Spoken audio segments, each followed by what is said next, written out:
Right now, the Madison Police Department is seeing more requests for its civilian response to active shooter events, also known as CRAZE. The training prepares people for what they need to do in case of an emergency. Tonight, Grace Hodak has you covered on the events police say have sparked an increase in requests and why they say every minute counts. As the war in Israel intensifies, the Madison Police Department is seeing more people reach out about its civilian response to active shooter events. And Captain Jason Freedman says that's likely to happen after any major event, no matter where it happens.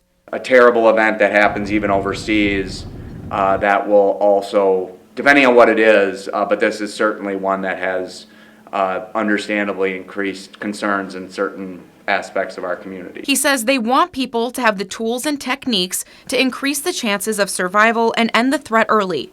We will allow or encourage our civilians when we're training to see one of these. Maybe they've never seen even a replica gun close up. And then we'll have them grab it or try to manipulate it if they were in a fight with somebody who's trying to hurt them with this. If you're not able to make it to a training or have time for one, Freedman says there are things you can do on your own to feel safe wherever you go. To just be aware of what's going on in your surroundings. Know where your exits are. So if you're at a movie theater, a hotel, a grocery store, unfortunately these sorts of things can happen anywhere.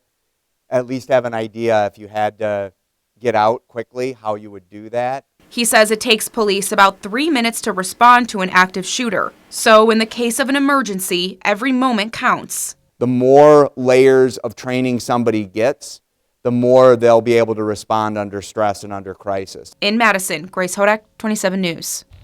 Freedman reminds people that these events are rare, but it is still important to be prepared for them if they do happen. The trainings are free. You can find more information on WKOW.com.